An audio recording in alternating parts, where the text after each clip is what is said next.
then you would need to exit to ensure your anonymity. Other than that, we'll go ahead and get started with the prayers. The first prayer, the prayer of calling the Lama from afar, a spontaneous song of the original nature.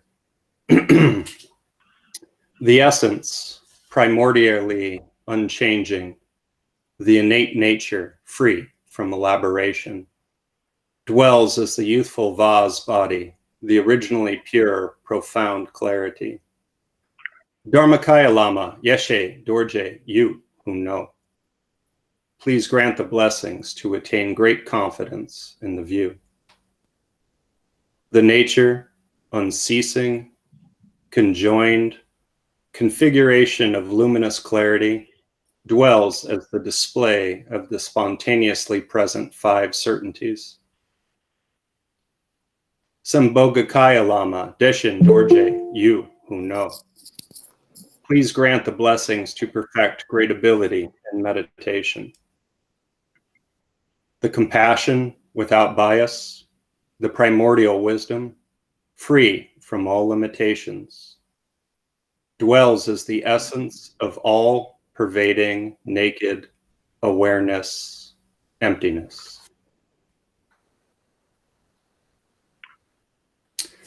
Nirmanakaya Lama, Drodol Lingpa, you who know. Please grant the blessings to accomplish great progress in action. The primordial ground of one's own awareness is unchanging and unmoving. Whatever arises as the expression of the Dharmakaya is neither good nor bad. Since awareness of nowness is actually the Buddha, the completely free, serene Lama is revealed in one's innermost heart. When this original mind is realized as the very nature of the Lama, there is no need for whining, contrived prayers made with grasping and attachment. By letting go in the free natural flow of uncontrived awareness, not holding whatever arises, the blessings of self-liberation are obtained. Through fabricated practice, there is no time to achieve enlightenment. This meditation produced through mental analysis and intellect is a deceiving enemy. Now, conceptualization falls apart with the abandon of a madman. Let this life be spent in a state of uninhibited, naked ease. Whatever one does, joyful. Practitioner of the great perfection. In any company, happy. Lineage son of the lotus born. Protector without rival. Great treasure revealing Lama. Teachings beyond compare. Heart essence of the Dakinis. Having dispelled the heart's darkness, great ignorance in its own place. The undiminished sun of luminous clarity shines continuously. This good fortune is the kindness of the Lama, the only Father. Unrepayable kindness, only remember the Lama. Unrepayable kindness, only remember the Lama. Unrepayable kindness, only remember the Lama.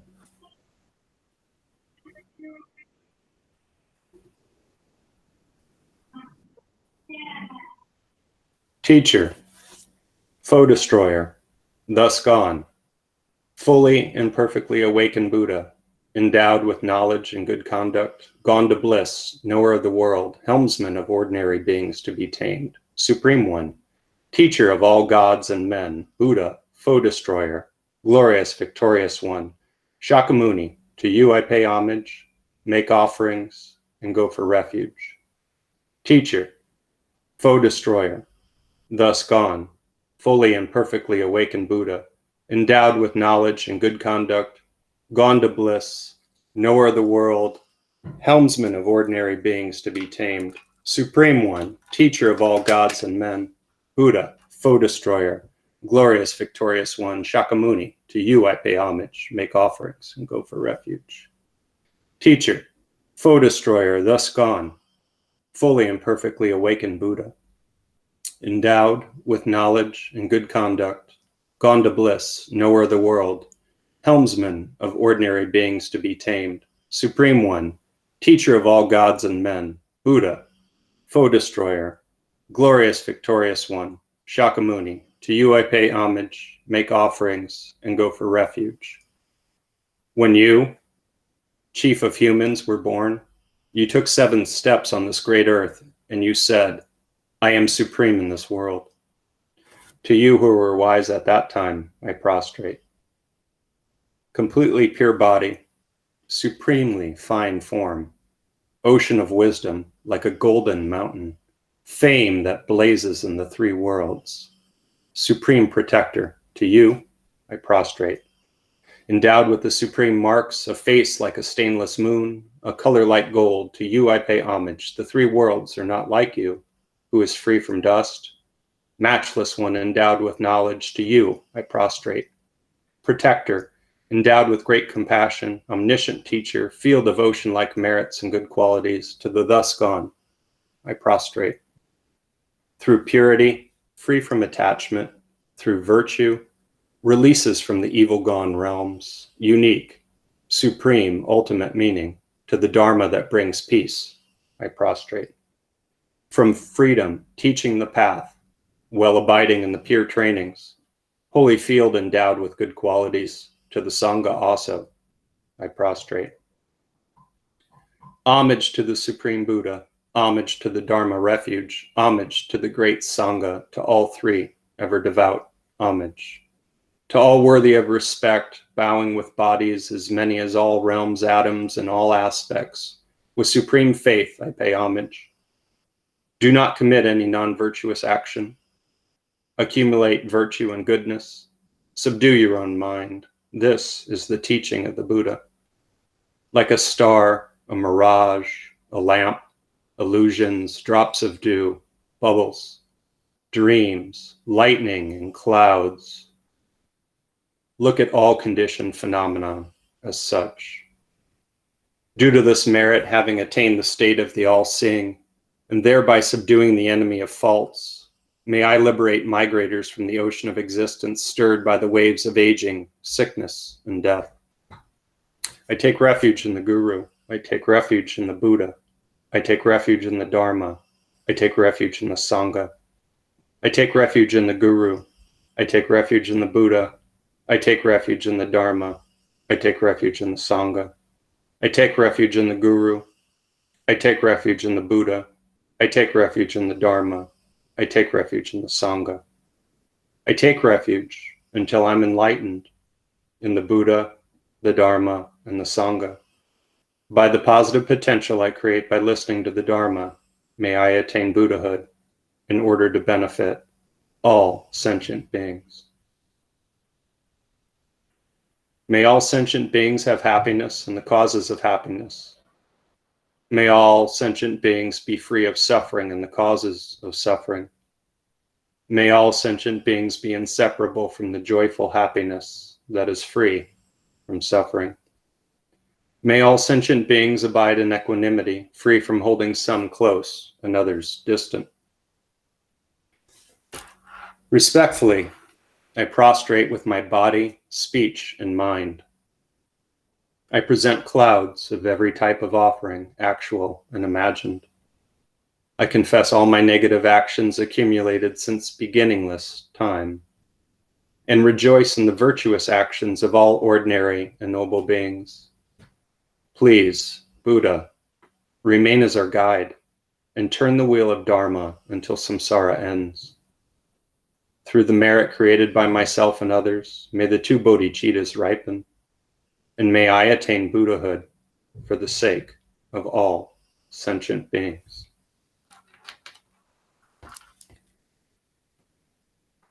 This offering I make of a precious jeweled mandala, together with other pure offerings and wealth, and the virtues we have collected throughout the 3 times with our body, speech, and mind. O my masters, my yidams, and the three precious jewels, I offer all to you with unwavering faith. Accepting these out of your boundless compassion, please send forth waves of your blessings. Idam Guru Ratna Mandalakam Niratayami.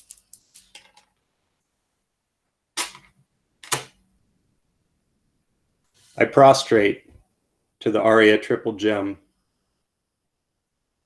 Thus did I hear at one time the Bhagavan was dwelling on the mass of Vulture's Mountain of Rajahira, together with a great community of monks and a great community of bodhisattvas. At that time, the Bhagavan was absorbed in the concentration of the categories of phenomena called profound perception.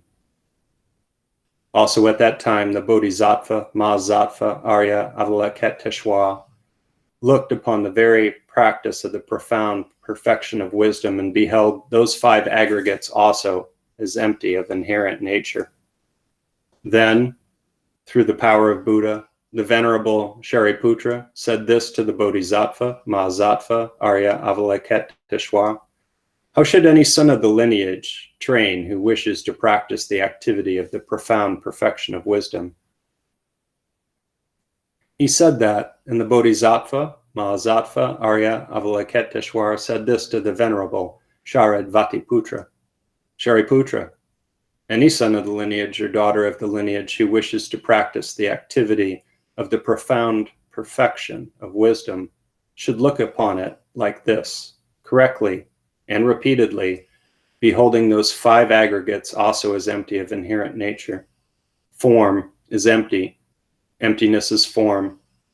Emptiness is not other than form. Form is also not other than emptiness. In the same way, feeling, discrimination, compositional factors, and consciousness are empty. Shariputra, likewise all phenomenon are emptiness, without characteristic, unproduced, unceased, stainless, not without stain, not deficient, not fulfilled. Shariputra, therefore in emptiness there is no form, no feeling, no discrimination, no compositional factors, no consciousness, no eye, no ear, no nose, no tongue, no body, no mind, no visual form, no sound, no odor, no taste, no object of touch, and no phenomenon. There is no I element, and so on, and up to and including no mind element, no mental consciousness element.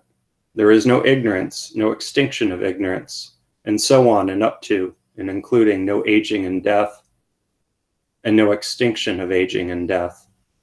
Similarly, there is no suffering, origination, cessation, and path. There is no exalted wisdom, no attainment, and also no non-attainment. Shariputra, therefore, because there is no attainment, bodhisattvas rely on and dwell in the perfection of wisdom. The mind without obscuration and without fear. Having completely passed beyond error, they reach the endpoint of nirvana. All the Buddhas who dwell in the three times also manifestly completely awaken to unsurpassable, perfect, complete enlightenment in reliance on the perfection of wisdom. Therefore, the mantra of the perfection of wisdom, the mantra of great knowledge, the unsurpassed mantra, the mantra equal to the unequaled, the mantra that thoroughly pacifies all suffering, should be known as the truth, since it is not false. The mantra of the perfection of wisdom is declared: Tayata gate gate paragate parasangate bodhi soha.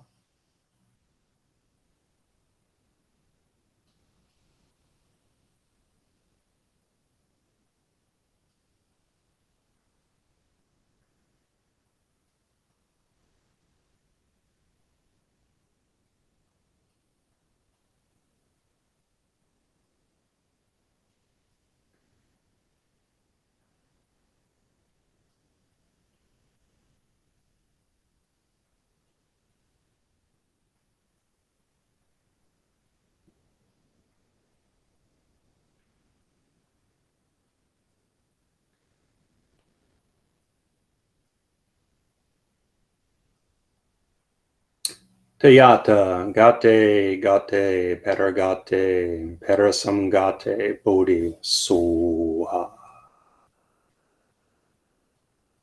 Shariputra, the Bodhisattva, Mahasattva should train in the profound perfection of wisdom like that. Then the Bhagavan arose from that concentration and commended the Bodhisattva, Mahasattva, Arya Avalokiteshvara, saying, well said, son of the lineage. It is like that. It is like that. One should practice the profound perfection of wisdom just as you have indicated. Even the Tathagatas rejoice. The Bhagavan having thus spoken, the Venerable Sharad Vatiputra, the Bodhisattva, Mahasattva, Arya Avalokiteshvara, those surrounding in their entirety, along with the world of gods, humans, Asuras, and Gandharvas, were overjoyed and highly praised that spoken by the Bhagavan.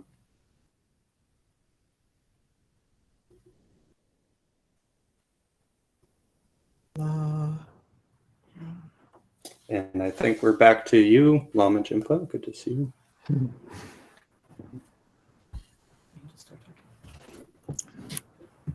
Good evening. Thank you. Thank you for prayers. So tenets have a definition, and I'm wondering how many people have their copy of their text with them, cutting through appearances, because I'm going to read from that. So this is on page 150.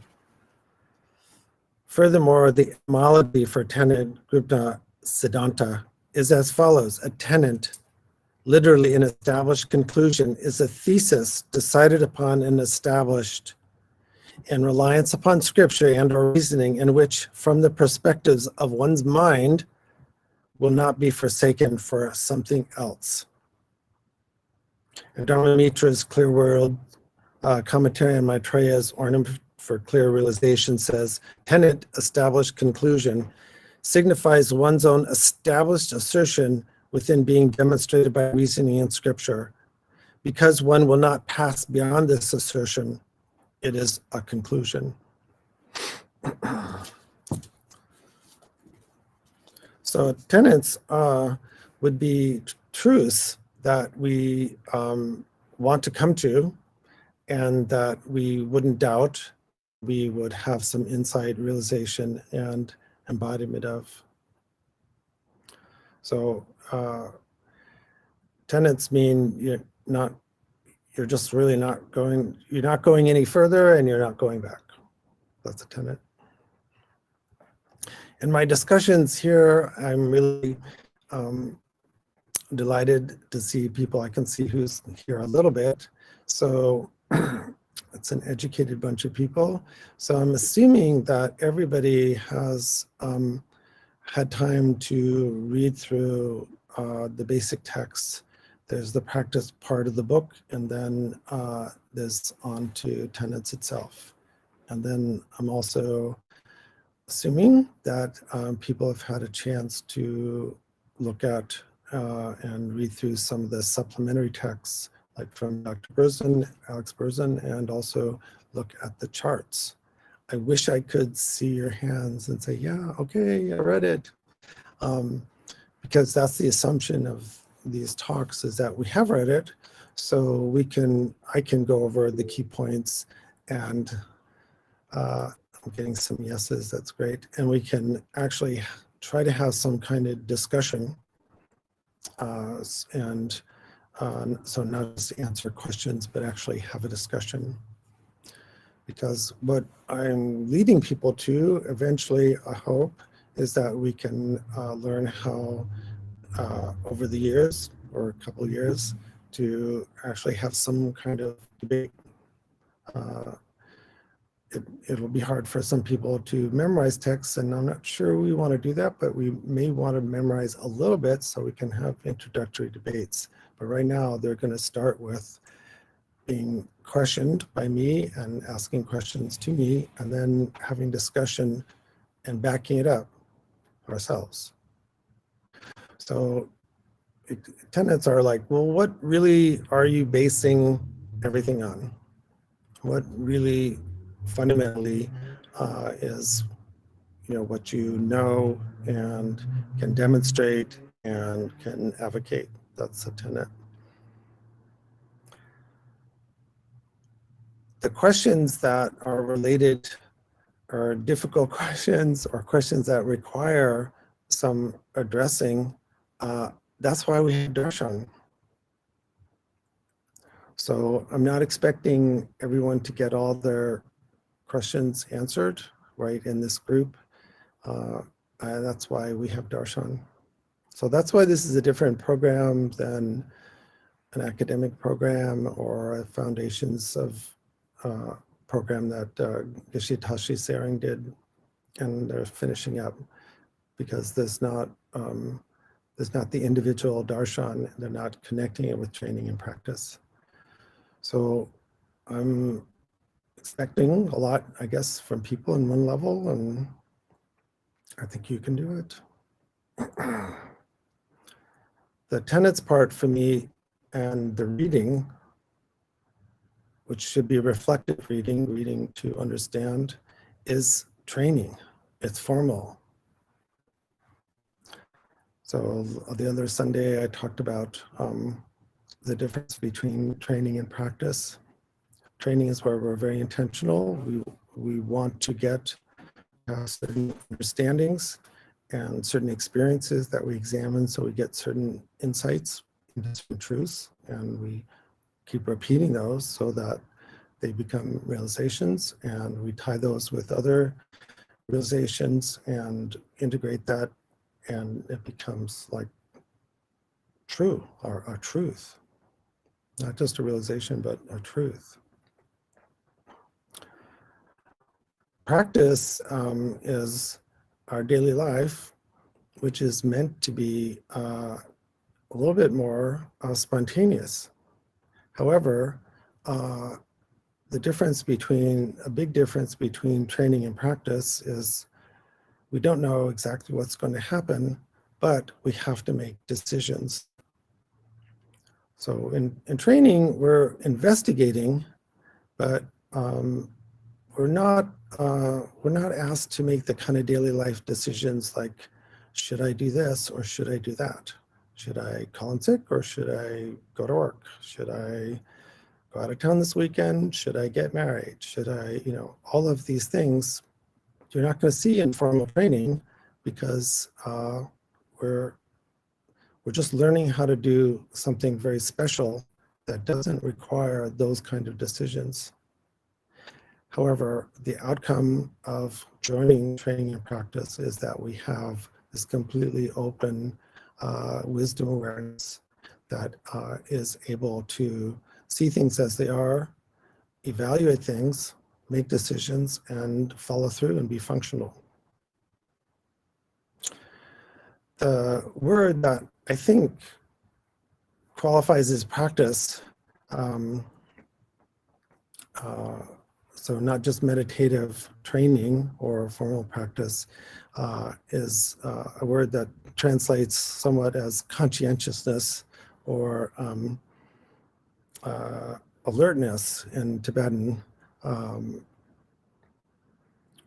Bhagyopa is a term from the Abhidharma that means we're paying attention in general to what should be abandoned and what should be taken up. In other words, we're making decisions all the time. Is this in accord with my general path? So it's one of the virtuous mental states that's talked about in the Abhidharma Kosha, and really reflects for me a key part of doing practice. So practice in daily life means we're constantly making decisions about how to proceed, and we're using our wisdom mind to do that in this practice setting. But without doing the training, we're not going to be able to make decisions with a clearer mind, knowing what the truths are. So training for me is analogous to the knife, and practice is like, well, should I cut up an orange, or should I cut up an apple and eat it? Which would be most pleasurable? Which would be most beneficial? Or should I have a tomato? You don't want to cut a tomato with a dull knife. So tenets give us the ability to have a discerning awareness of where we want to be, where we want to go. But they, as training, they have to be joined with practice. And that together makes our Bodhisattva path. So again, I want to emphasize that without the training in tenets, the practice won't have the strength. We won't be able to make informed decisions. We won't be able to follow through on the decisions. We will be a butter knife trying to cut a firm tomato. So the intellect to use to come to the realization of tenets is essential in our school. It's not possible just to think, I'm going to meditate and I won't have to study and I won't have to work through the material. I'll just kind of get it very quickly, non-conceptually, and bypass all that. So although I love hearing Dudjom Rinpoche's Guru Yoga poem, I don't want people to get the impression that we're quite at the point where we can discard intermediate practices, that we can just immediately adopt a Dzogchen attitude. That would be like thinking that we've attained the summit when we're just watching it from the lodge, or even worse, maybe taking a helicopter to the summit and bypassing the experience of climbing the mountain. Because it's different when you climb and attain a summit than taking the helicopter. Do you agree? So I'd like to stop here just to see if people have something to say about, so we're on those fundamental ideas before I jump into like just the tenets itself. Is it okay to do that now? Would some people be able to come forth? I would be interested.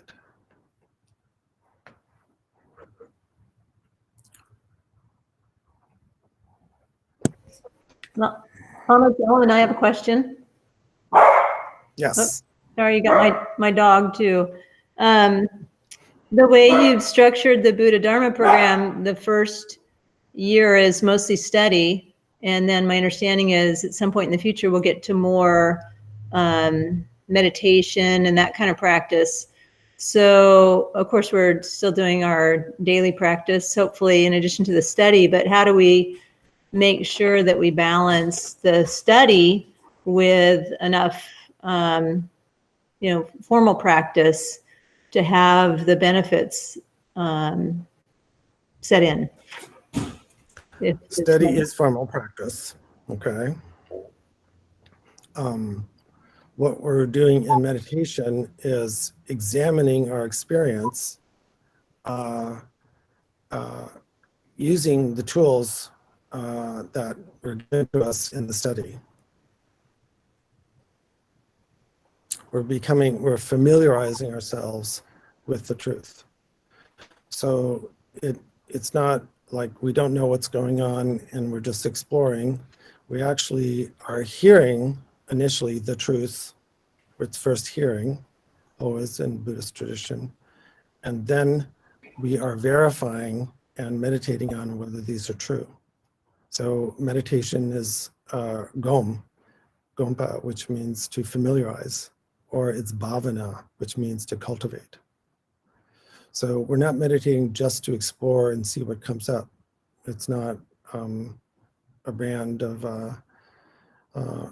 meditative free association, like some teachers have talked about. So where to verify if the truths are true, like Four Noble Truths and the Tenets and Four Seals and so forth. But we first have to understand, at least intellectually, what we're, to some extent, what we're doing. So in that sense, we're building the birdcage first. And then the meditation is taking both conceptual and non-conceptual mind and familiarizing ourselves with the truths. That's helpful. Thank you. Yeah, so in our daily practice, it's really, well, for me, I do it kind of traditionally, is I'm going to do my study, formal study, before I do the yogic practice. So before I would do shamatha. Okay. Yeah, a couple of nice things. I think one is that today in the Jake Garfield retreat, he also mentioned Bhavana and Gom. So it's so nice to have two different very qualified teachers tell us the same terms in the same day. It's fascinating. But the other thing I realized while you were talking is you kind of answered my question earlier by saying that this is accompanied by darshan. So I imagine darshan is where we're getting more instruction right now on the kind of meditation we should be doing that's most beneficial for each of us. So I should have thought about that a bit more before I asked my question. Oh, no, that's, this is a good general question, but in darshan, it's really important to first start with training, which isn't just your yogic training like shamatha, vipassana, or anything like that, but also the training, the intellect, the study, okay? Mm-hmm. So it's always going to be traditionally like you say, this is what I'm doing. This is the positive results, or just the results of what I'm doing. Then these are the obstacles. And then these are the antidotes. So it always follows that kind of thing, because doing Dharma practice, even if we're kind of new or struggling, is always good. So there's no such thing as a bad meditation, actually, unless maybe if your motivation is totally evil or something. But if you're trying and you're generating refuge in bodhicitta and guru yoga, then even if you're just totally spaced out, it's good, right? So you always start with the positive result, then the obstacle, and then the antidote or the correction of that. So if you want to be incensed, you'll start out in a confessional practice, which is, I've had a really rough week and I haven't been able to do any practice, that style. Save that for the priest, or, maybe a therapist, but we always, you'd want to say, this year I did 1 minute of meditation. So I said, good. What was your result? Well, I was able to redirect for 1 minute my mind toward the object, and I had some difficulty after 1 minute, drifted, and then we do the antidote like that. And then we're talking about practice after that, right? So practice, daily life is always going to involve a personal self, right? It's your personal narrative. Training generally does not have a reference to a personal self. That's why we're studying all this. Can we talk about experience without postulating a self that owns the experience, right? So in Western psychology, it's always like my anger, my problem, my family, my body, my blah, blah, right? So in Buddha Dharma, can we actually talk about experience that has an apprehender, right? But isn't postulating a independently existing self that's the owner, the center, the guarantor of that experience. we're studying the tenets.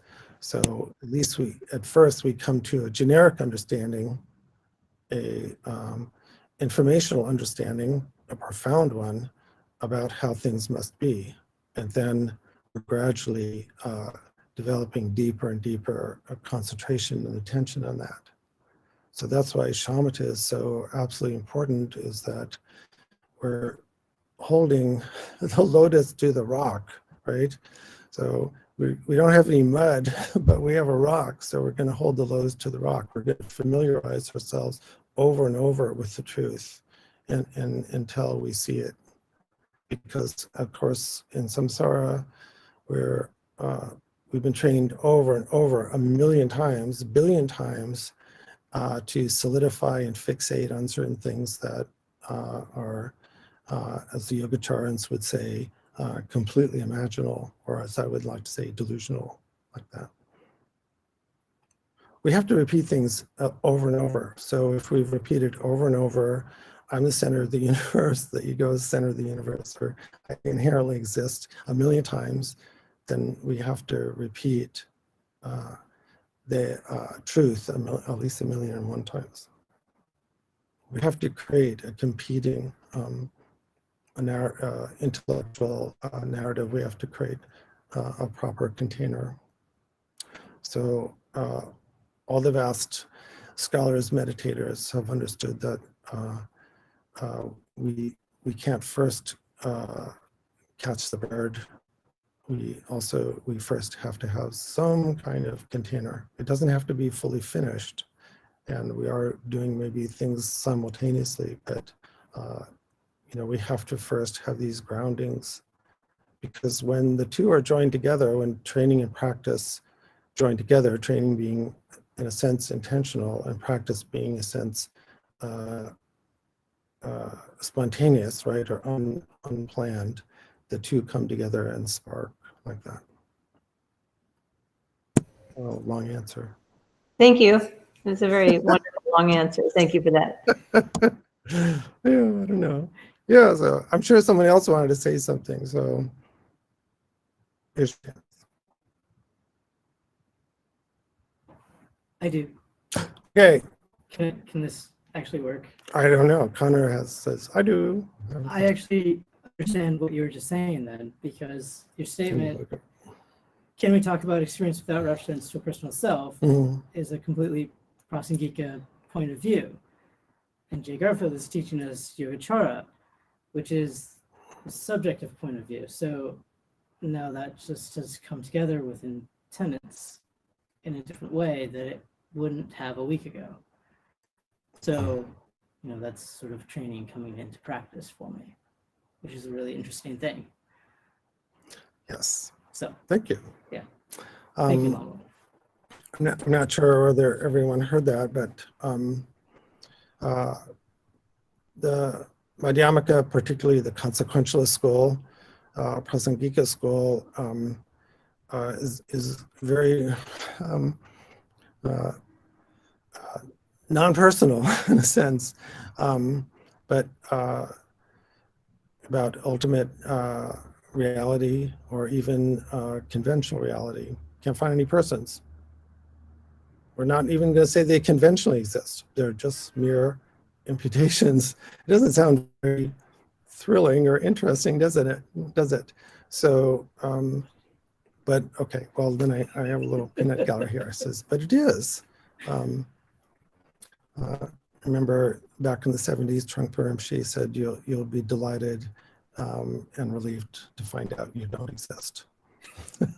But we don't want to go to a nihilistic place. So we do have to use the I, and we do have to refer to personal experience. And that's where a Yogacara approach can be very effective. So an example in looking at our experience is, well, an example I had this morning, because I've been not exercising as much. So if someone says, you look a little heavy, that's kind of you look a little heavy, using personal self, personal body. And that's, one kind of approach. The other approach is to say, you weigh 170 pounds, or this body weighs 170 pounds. The Yogacara approach isn't the you look heavy. The Yogacara approach is when I put on my pants, slacks, they appear to have shrunk. Then I feel heavy, right? Because usually when someone just says you gain a little weight, we're defended against that or go into shame or something. We're not concentrated. We don't really feel the gain. So the Yogacara approach is sometimes misunderstood as just, great, we get our subjectivity again. But it's the felt experience, which once again, we actually can talk about, that sense of our clothes are tight without having the same kind of eye.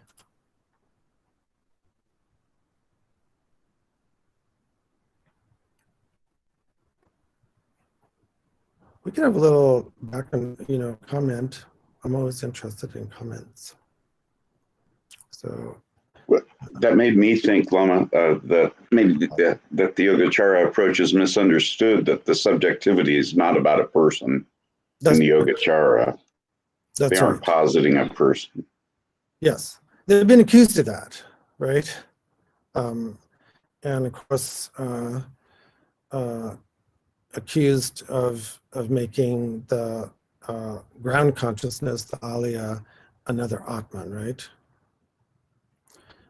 Right. I haven't been listening to Jay Garfield, but for those who have, I think he'll say some interesting things about it. What do you think, Dirk? I think he will, but I haven't been able to attend them either. Yeah, me either, but I think they're on YouTube. So I think people can go onto that and view them if they have time. Thank you. That's, good point.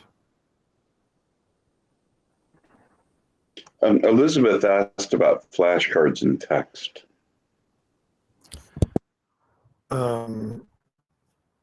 Like flashcards, tenant flashcards. So if most people should have gotten the supplementary material with the charts, right? So could you make those in flashcards? I think so.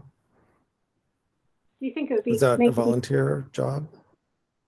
No, for I me. need a little bit more sound here. Let's see.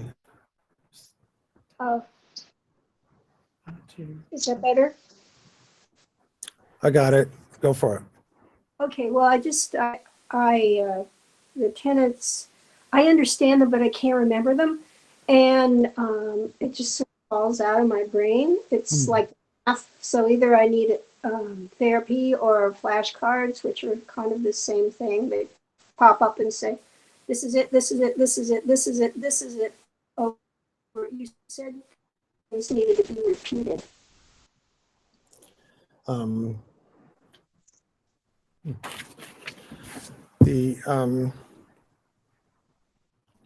The flashcards would be something you'd still have to memorize, right? Through meditation. Yeah, well, I mean, if I took the chart and used the flashcard, it might be easier to remember. It might be easier, it'd help you define them. But if we're doing, one of the reasons for doing the shamatha practice is so that we have a really strong concentration, so that we could take a phrase and, from one of the tenets, and that would be something that you would concentrate on.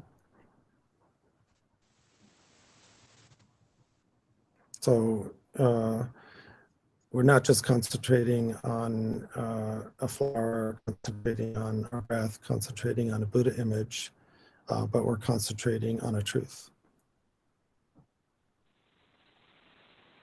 So Would that be You're possible saying to to do? take the tenets like the chart and then concentrate on We just take one. a piece of. We would just take one. Which one would you concentrate on? I can remember the Prasangika. That's the easiest one. The other one, to be honest, the other one sort of agree with too. Which one's the easiest one? The Prasangika and the Madhyamaka Prasangika, the consequentialist school. So Everyone like 12 names for one thing, and but okay, what's the easy? What tenet would you actually concentrate on? the consequentialist. Okay, but that's the name of the school. But what's the truth that you're concentrating on? Oh well, that there isn't. that there's so little exists that there isn't a school that's been defined. It's only in reaction to every other school. That's not a tenet. That's kind of an explanation of the historical development of the school. Okay. What would be a Prasangika Madhyamika tenet? Fire and fuel. Anybody want to help her out? What? No. Anybody No. wanna, jump in? No. Prasangika. What? Prasangika. No and no and no and not possible and no. Emphatically, no. That's not it. Why would you keep saying no? That doesn't say anything about anything. So it is an open book. So if you have your chart in front of you or you have the text in front of you, you could flip through real quick.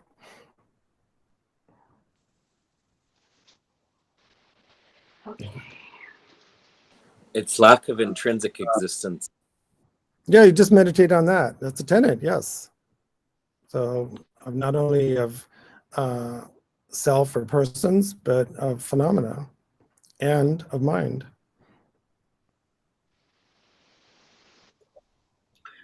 Lama, it's Roberta Hi. for the question. Yes. So sometimes I get confused because if you have pointed shamatha, a tenant like that, doesn't that also require some degree of investigation or vipassana in order to then settle in on that with pointed attention and concentration? Well, what do you mean by vipassana? An analysis of, say, in your practice during your day, you come home and you want to meditate on whatever it was that you were practicing during your day, whatever the tenet was, right? But don't you have to apply some sort of investigation to what your experience was with that idea, that tenet, in order to then have single pointed concentration on it? Not initially. Okay, so that's why I wanted people to actually read through the text, because then you have to kind of struggle with the reasoning, right? So struggling with the reasoning is going to be a style of vipassana, right? Definitely, yes. Yeah. So much of course study is really defining the definitions so that when we come upon something, we recognize it. That makes So sense. that's the structure. You see, our problem is we're both conceptual and non-conceptual direct perception together. We're inferential and direct human beings or beings at the same time. Mhm. So one of the reasons why meditators sometimes make very slow progress is because they're, in a sense, having experiences, but they don't have the container for them. They don't recognize it, Mhm. okay? Because you actually don't have the frame, right? So it's very interesting, just from, different perspectives. If we frame something, then we tend to pay more attention to what's in the frame. If experience is too diffuse, we pass by experience. So the intellect and the words and the concepts, although we ultimately know they're not a substitute, are going to point us in a certain direction, so we're paying attention to something. Okay, that makes Yeah, sense. I mean, even in pith instructions, so we're going to say pay attention to that. Thank you. So you can't just kind of bop the bill over the head, or so there are dramatic things like that in Zen, and of course in Tantra too, like like teachers like taking off their sandal and on the side of the head, but that won't work unless you've also done some study, right? Actual intellectual study. And so the mind will recognize it both on a conceptual level and a non-conceptual level simultaneously. All right. So that's why, a Buddha is seeing both absolute and conventional truth simultaneously. That's what you want. But you got to bring them together. Okay. I know. So, By Friday. and Jamata, is this we're just really just trying to remember things. So under pressure, they won't disappear. I don't know, just on conventional memory, a lot of times under pressure, we'll just forget stuff, right? We'll run out of the house without something, or we'll get in a teacher's presence, and we would have had a really good. We had a really good question, and then it just kind of goes out of our mind, right? Wish Shamatha wouldn't go out of your mind. You'd remember, this is exactly what I want to ask. Okay. Yeah. So you want both, right? You want to recognize the sky is blue, and you really want to see the sky, right? It's interesting. So the conventional world and the absolute world come together, and then we have that ultimate experience. Can I ask a training question to follow up on that? Sure. So I'm just looking here on page 270, 271 of the book in the mind-only school. So if I were to take some of these words to go and contemplate in meditation, what would you consider would be a tenet and what wouldn't be? I think I'm having a hard time understanding just what that language means with the structure of the book, because there's obviously a lot of words in the book. So this is where well, right here in the book on he's just kind of warming up to it, right? Yeah. So it might, if you just want to pick out like a tenet, that's where the charts are helpful. The text kind of weaves you through, like his reasoning to get there. But if you want to just say, well, what is the Chittamatra Yogacara position, then that's why I had you guys have the charts like that, right? Thank you. That totally answers. Or just what would a tenet of the Yogacara be, just right off the top of your head, for example?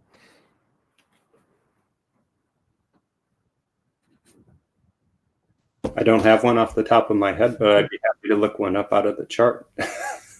Well, yeah, look it up, later tonight, and come in darshan with that, and be prepared to defend it or, to criticize it. So I want to say a little bit about the structure of tenets, and why don't we just study the Prasangika or something like that and forget about the rest. Well, from particularly Tibetan point of view, the Buddha taught many different styles, given his compassion and the capacities of beings. So we're not looking at any of the schools from the very beginning until the very end as being bad, stupid, or wrong, right? They all have a certain truths that were true for a certain situation and a certain mind and certain beings and stuff like that. The understanding is that the Buddha taught progressively more refined teachings in a sense as his life progressed, but also in Tantra kind of style, we have these timeless Buddhas, Samantabhadra, and Vajradhara, and so forth. So we're learning tenets not to just jump to the end, but when we're studying them, in a sense, the idea is that you'd see the truth of each one, somewhat like, in physics, we get, Newtonian physics makes a lot of sense. It just kind of works for everyday life, because I don't see quantum stuff in everyday life, right? I don't see string theory, right? We might say, well, string theory or quantum, or I don't know what they're on to now, is the way things really are. But also the way things are is you leave a cup on the table, it's going to stay there. Right? So all the tenets and the schools are seen as valuable. So it isn't like we're asking anybody to trash any of them. We're asking them to see what are the truths and what are kind of the limitations. And that's why debate's fun. Yeah, I definitely had that experience. I haven't read the book for about a week. I've been engrossed in other things, but I had the experience where I kind of hit a wall with the tenets and was like, okay, I'm with this thought, I'm with this thought, this makes sense. And then I went on to the next thing and my brain just wasn't able to make that leap. It was just stuck, right? Like, okay, I guess that's true, but I'm not feeling that truth at this moment. So yeah, so we need to do the intellectual yoga too, the jhana yoga, to use kind of almost Hindu term, right? So that's training, but they have to also be realized directly, right? Non-conceptually. We want to do both. Besides, if we just asserted systems without being able to defend them or teach them or listen to somebody else's, we wouldn't be Dharma people, because the Buddha's taught, right? So we'd just be other ordinary belief systems who just say, well, believe what I say. I'm not going to tell you how to verify it. I'm not going to let you challenge it. I just want you to believe what I say, right? We don't do it that way. We go, well, I'm saying this is not inherent existence, but here's how I got there myself. Here's how you could get there. And here's how you can verify this through your own experience, through, intellect, reasoning, logic, personal examination, and non-conceptual direct awareness. It's doable. So yeah, so look up a Yogacara tenet and we'll talk. I will. Thank you, Lama. Cool. Thanks. Yeah.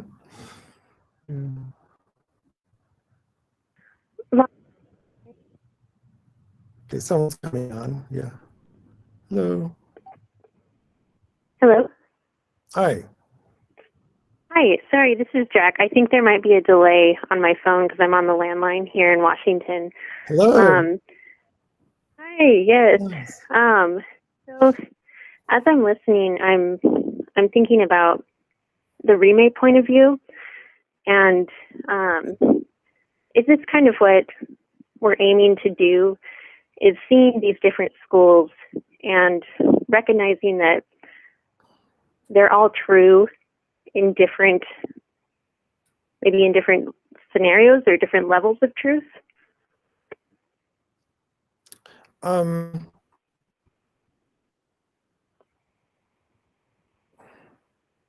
In a way, I mean, you know, if we're studying at all, we're recognizing certain levels of truth and certain levels of subtlety, right?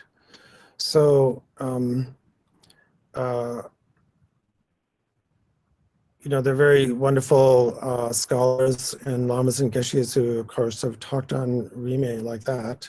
Among them, of course, Dalai Lama. But I think it's more profound than just saying we're all saying the truth or we're all saying the same thing. It's really seeing and allowing each person and lineage and tradition to, in a way, speak for itself.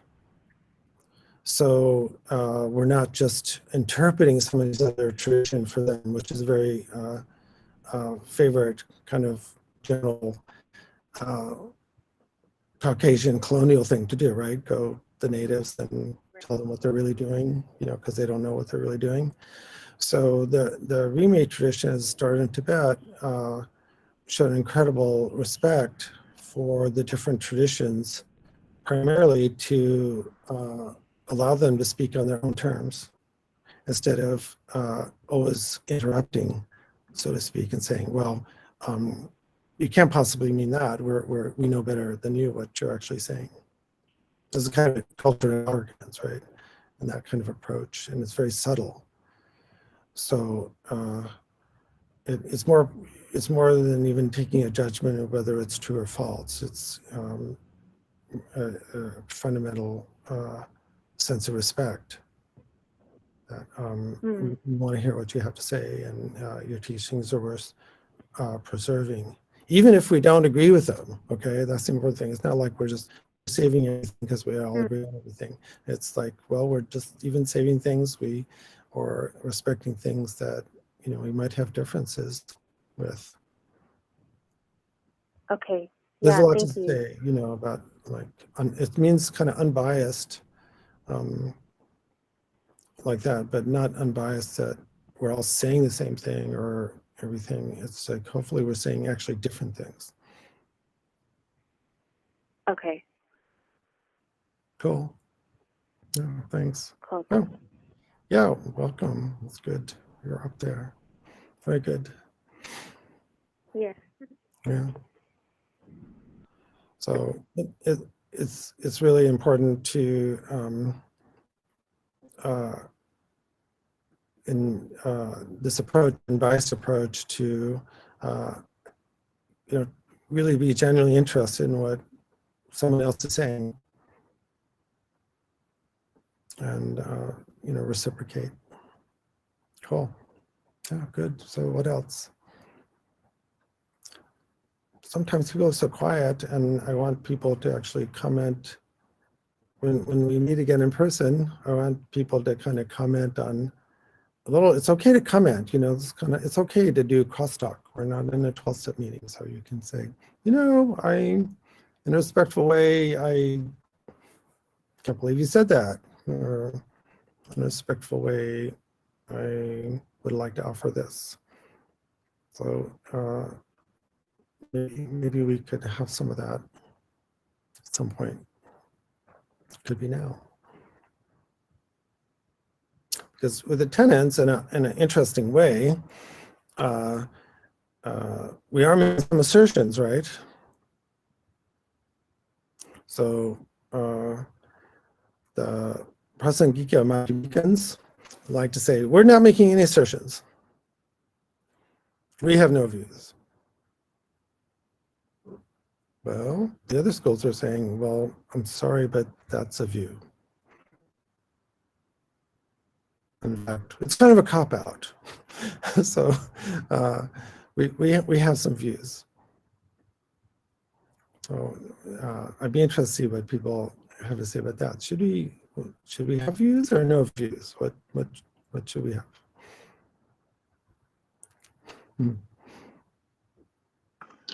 Well, I can't be without a view at this time. Maybe in the future. Usually no views, are, reserved for, Mahasiddhas and Buddhas, right? So, what does that really mean, not to have a view? Does it mean you don't have any ideas, a blank mind, or maybe you're not fixated on something? Or, that's a good discussion right there. But of course, on a conventional world, when teaching, we have to assert something, right?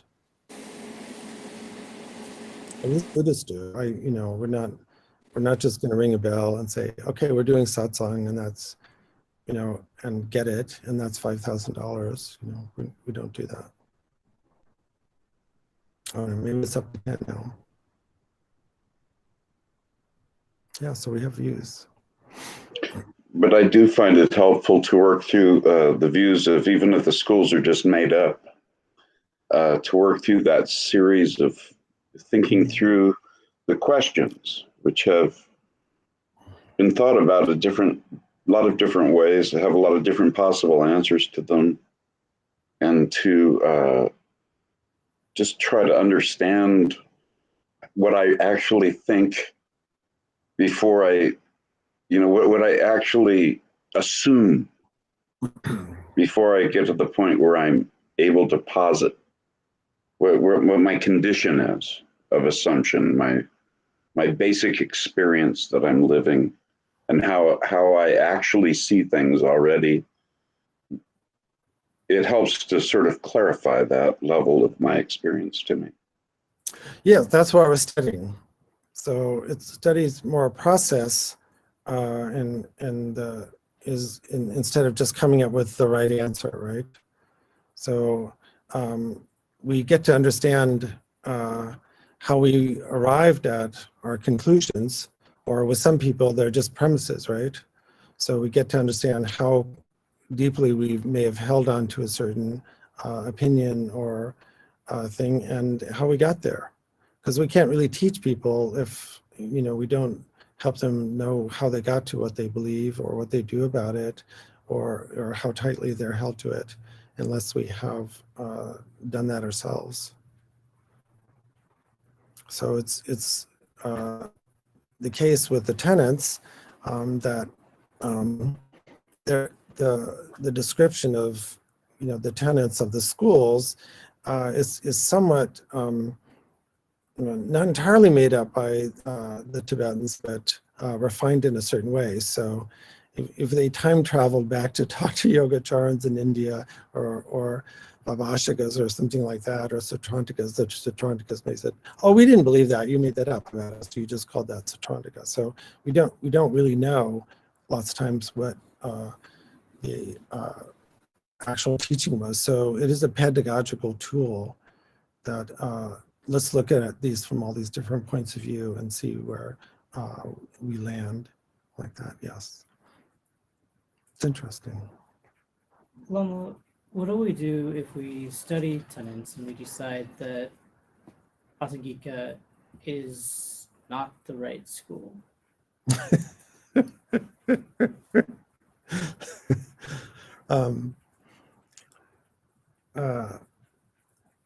I think, I would be worried if right off the bat we decided that anything had to be the right school for starters. So I think it still has to be, for the tradition to be alive, there has to be, the ability to still say, well, what about this and what about that? And not make it into another fixation, right? Ellen left a little note there. It was good. So once again, the huge part of the Dharma, the biggest part, is the teaching and what's helpful to people at one time may not be helpful at another time. So sometimes the Buddha said, well, like in the Parinirvana Sutra, and other times just said, well, of course there's a self, and of course there's karma, and if you do this, this will happen. And then other times, like on Vulture Mountain, he would say, well, this, he would be listening while his Avalokiteshvara was saying, no this, no this, no that, or so there were different styles. It also has to be the right person, the right place, the right time coming together, like that. Of course, merely just saying I belong to the Prasangika Ball Club is not going to change one's consciousness, right? I really appreciate you saying like that. There's, like. I've been in other places where it's like, this is the view and you just accept the view. And it's like, if I haven't really broken through my mind to get to that point where I do accept that as the view, then it's a false belief for me. I can't defend, and I can't find it because maybe I don't understand why. And it really takes the whole intellectual discussion and working through it just off the table completely. Right. The tenet system is predisposing that there's going to be a study, meditation, dialogue, and debate, okay? Because what we're trying to do with the tenets is to get to where we can have the debate, where we can have an interaction that leads to an insight or a realization that's actually, direct and non-conceptual if possible. And, the idea, even with the Prasangika, is that if someone is kind of cornered in a loving way into seeing that position is absurd, the mind will open up, can open up around that. So there's been some papers or discussions, not that much, but like what's the difference or the sameness between debate or pith instructions to sometimes are like debate and Zen koan kind of work. So there's some similarity, as I've done both. So there's some similarity there. Somewhat like a joke, like you want the punchline and you want people to respond with laughter. You don't want people to respond, well, that was an interesting joke about this or that, or but laugh, right? You want that release of the laughter. It's interesting that way. So it's a little bit like that's the idea in doing debate and learning the tenets. So we're able to come to a non-conceptual, direct, primordial wisdom, right? Hopefully. I don't know how many minutes. We have a few more minutes left. These are good questions. This is what we should be doing.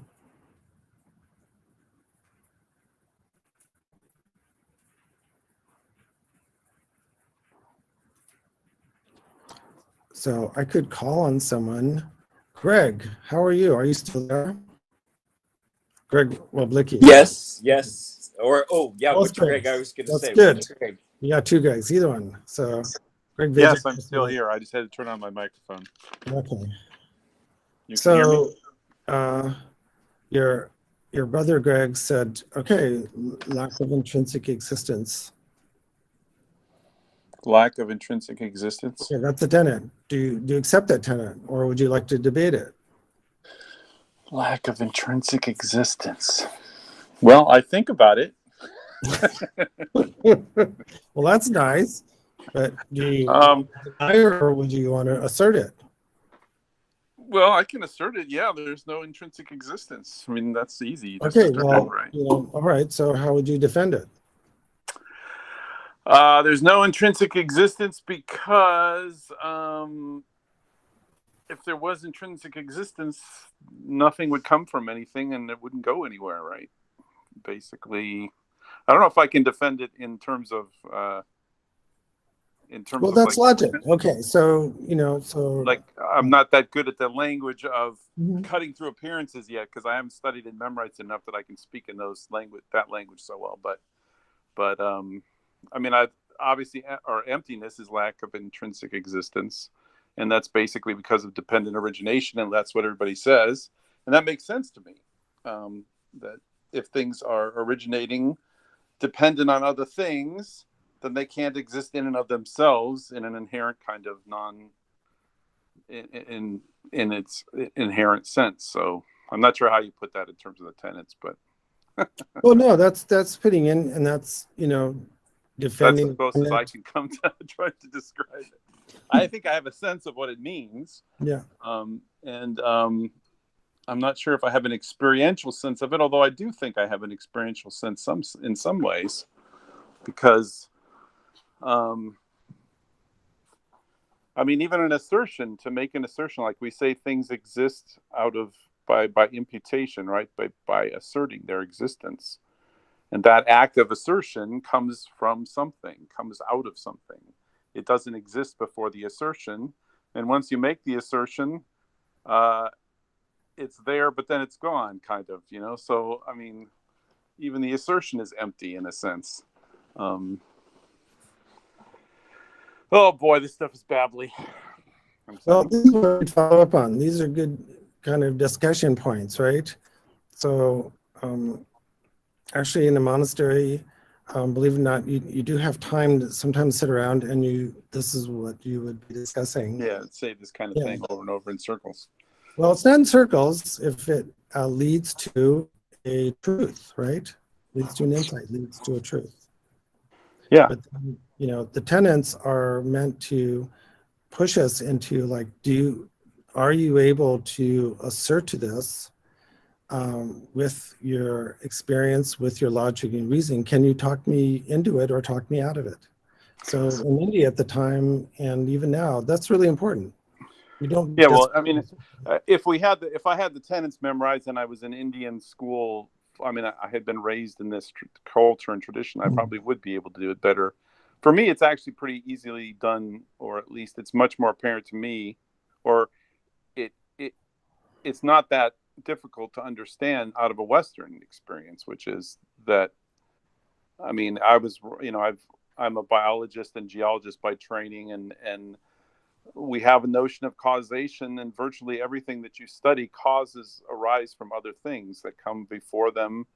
And so I don't know that the idea of causation in Western science is much different than, I mean, I'm sure there are differences, but both the East and the West have the notion of causation. Causation makes emptiness in some sense easy to understand, because everything is coming out of something else and going into something in the sense of in the sense of time and process. And I mean, anything you study, nothing sits still, and it's just everything decays. I mean, the whole earth decays, it transforms, it moves, it transforms from one thing, it evolves. So this sense of continuous motion and transforming, that notion, and that no one thing or one moment is inherently existent and is just there and has always been there and always will be there. It's this fluid process. So for me, that I don't know again how to put that in words that. That's good enough. But that's a good start. For me, that's how I understand it. And one of the scholars from the 70s and 80s, I don't know if he's still alive, or David, I think Kalupahana from University of Hawaii had a book out called Causation, the Central Philosophy. Buddhism, that's the most important thing. What teaches Samapada is about causation. Yeah, I think actually that's why I'm attracted to Buddhism in ways, because Buddhism is very much unlike the sort of Christian way I was raised, is very much rooted in the same notion of causation that the West is. I think. I mean, I'm not trying to just make them equivalent, but in some sense, I think that's a fundamental human awareness that this thing causation is real, and then how do you react to it? How do you deal with it? How do you understand it and understand your place in that causal chain, if you will? Call it karma or call it physics. That it's it's kind of, to me, it seems like it's all falling in the same basket. Yes. But A very famous kind of poem, which I'm not quoting in entirety, like the Tathagata, the Arhat, taught the cause of things, how things arise, and then how things dissolve or disappear. So, and this was the words that Shariputra heard and had a deep insight. You know, when he just asked a passerby who went to the Buddha's lecture, oh, what did the Buddha say? And the gentleman said, well, I don't know, but he said something like, you know, if there's a cause, then something will arise. If you remove the cause, it won't arise. And Shariputra had a deep insight. In fact, became a stream mentor just on hearing that. and I'm having that, yeah, having it sink in, so to speak. Yeah, so that's why when we say intellect, understanding of words, we don't mean dry information. So that's why I'm constantly come back to saying, if someone we love says, I love you, that those words go in, right? They'll have a felt sense to them. Yeah, for sure. So we want to be studying, and you know, we're studying in that sense. So it's not just information; it's alive words that can help direct us towards our true experience.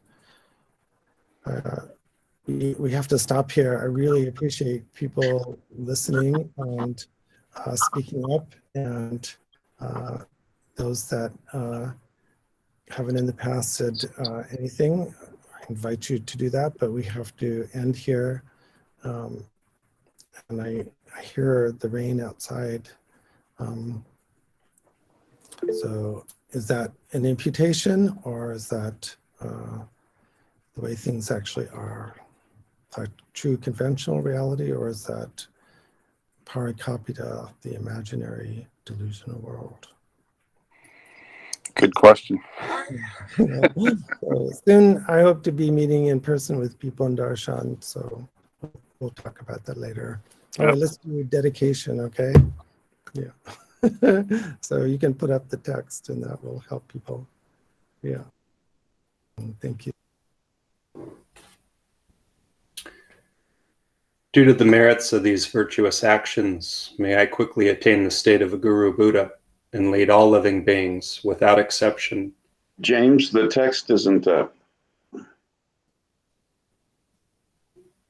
Am I sorry? Just a moment. Thank you.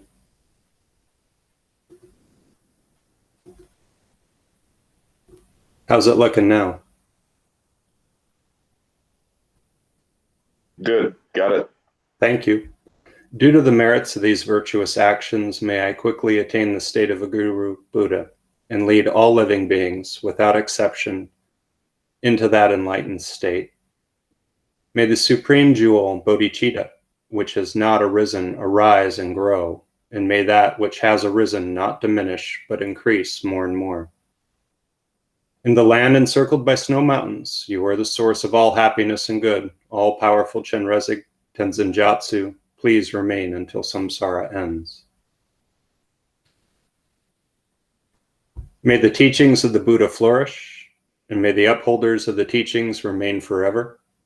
May all migrators achieve happiness, and may they fulfill all their temporary and ultimate goals. Losang, magical display of the deep awareness of all victorious ones, merciful giver of a stream of profound and vast instructions to the fortunate migrators. Please remain always unperishing, unchanging, unfading. Avalokiteshvara, great treasure of objectless compassion. Manjushri, master of flawless wisdom. Vajrapani, destroyer of the entire host of Maras. Tsongkhapa, crown jewel of the snowy land sages. Losang Drakpa, I make request at your holy feet.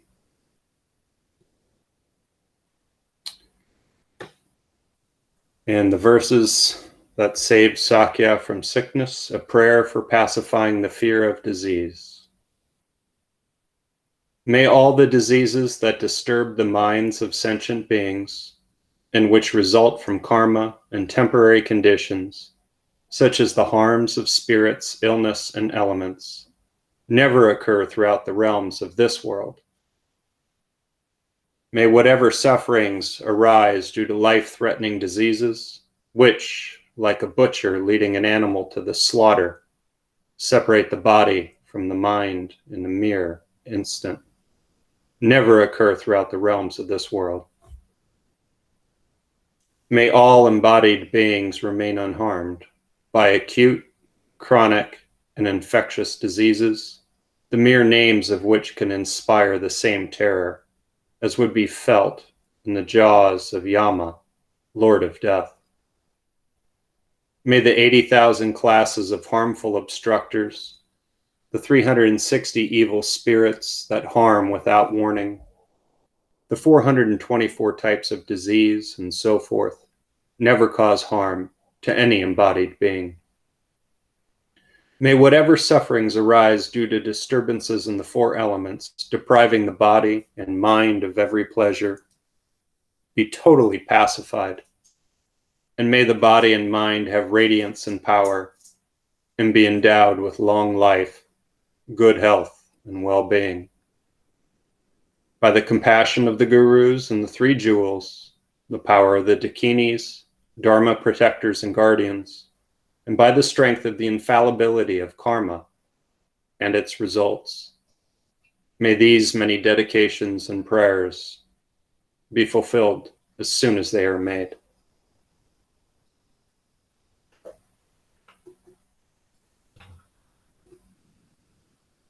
That's it.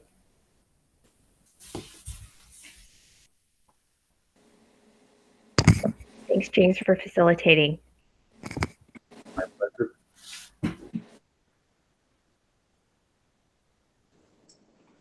Good night, everyone. Hi. Good to see everyone.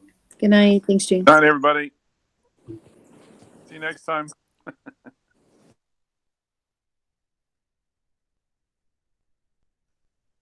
Good night. Night, Dirk.